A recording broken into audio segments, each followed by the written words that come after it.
All right, everybody. I'm gonna do the brake rotors, the rotors and the brakes. Under investigation, realized that the other side's grooved really bad. This side isn't, but you know, everything's rusted up and been sitting forever. So first thing I usually do is pull the brake rotors. Let's see, these, this type, and there's all different types, but there's different types on these vehicles actually, on these Dodges, but this is basically, they got this screw and clip here, bolt,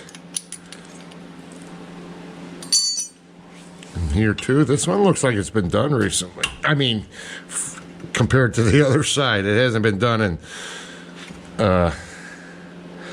over 7 years, but everything's shiny and new. The other side was pretty rusty. And I'm doing both sides. This side doesn't look that bad, but I'm gonna do both sides because, you know, I don't want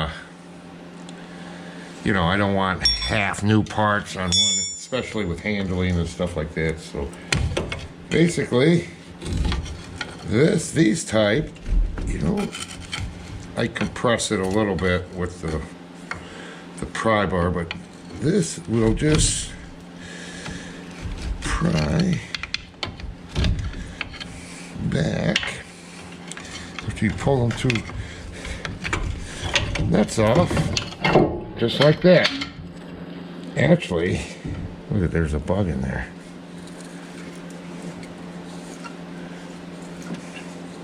A live bug. But anyways, you know, I'll stick a clamp on there and compress the piston when we go to putting the for right now, I'll just leave that right there.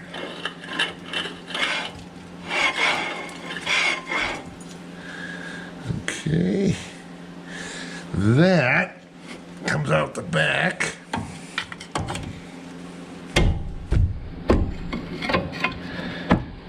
You know, I bet you I could. So they slide in on this track from the front to back. I don't really have to pull this off right this second. I can get right to the bearing and removing the bearing cap, because they got new rotors both sides. There we go. You just get underneath the lip. These are out a little bit. You might have to take a screwdriver and kind of, I've had to take it where it's tight enough where you take a finer blade screwdriver and pound it in there and kind of work it off all the way around. These had, whoops, pretty nice lip. Where I didn't have to do that. And you know, you want to pull, I want to pull it off straight all around. There goes the bearing cap. Let's see. Well, maybe these will work.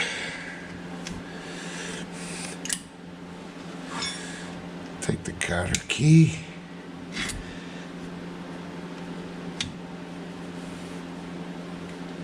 Now, let's see. Pull the cotter key. I put it back in the bearing cap. This is a cover, castle nut cover, and you just stick that in the bearing cap. Now let's see, how tight is this? That one's a little, I don't know. These should not be that tight, or else you'll dog off because the bearing expands. Yeah, look at just a little twist. You know, you don't want that too tight. When this thing heats up, they'll lock up on you.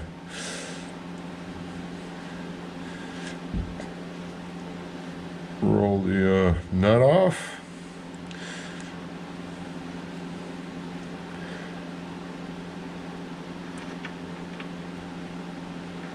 Boom.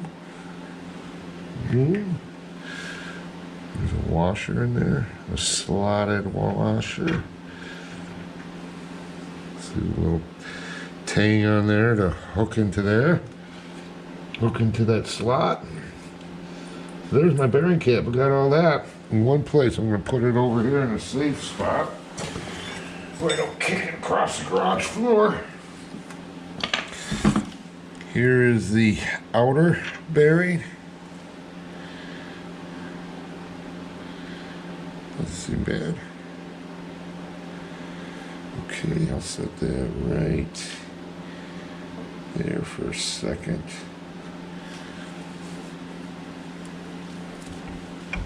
Man, the inner bearing's in there, but the only way it comes out is if you pull the dust cap off, the bearing cap, the bearing seal and dust cap.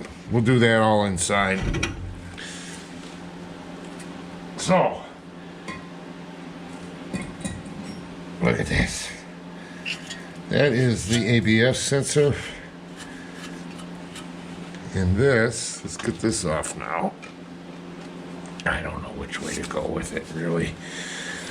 Maybe I'll go back this way.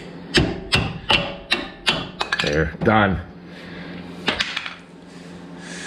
I'll come in here, and this is, you know, the travel for the rotor, you know, the travel as it wears out. I'm gonna have to clean all that up with this. I probably should have bought dust covers. They are cheap enough, actually. You know, they rust away. These are okay, you know, but for right now, we're trying to get this thing going. I think we're gonna be okay. Looks like someone's in here working on this side. The other side looks a lot worse. I wouldn't mind if that other caliper's froze up, getting another caliper, but anyways, that's how you pull the brake rotor. We'll take it inside and get it ready and clean this all up and put them back together. But I'll get in there and I'll clean that all up. I don't need to do that on for you guys all to see. I'll clean this edge here. Really what I'm worried about is this edge here. And, you know, this edge here on the brake. You know, let's see.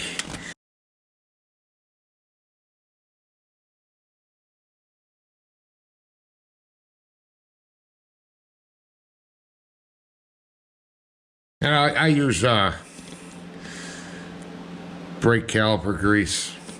I'll put some on that edges right there so that thing doesn't bind up. I put a little bit on the back of the pad so they don't squeak and clatter. That's it. It's pretty self-explanatory. You know, we'll get her back together. Get the bearings packed and the new dust shields on and reset them, clean them, and put it back together. Another thing off the list, I'm bringing back the big Dodge. Oh man, 96 Dodge. I'm getting pretty excited.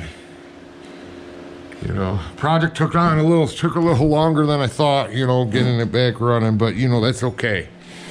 You know, I'll go over the prices too. I don't think I'm gonna have $2,500 in this thing when I'm all done. You know, purchase of the vehicle, purchase of the trans kit and all that. I think I did pretty well. You'd be pretty hard pressed to buy one of these running for $2,500, I think. That you know the work and the work's done right. All right, we'll be back.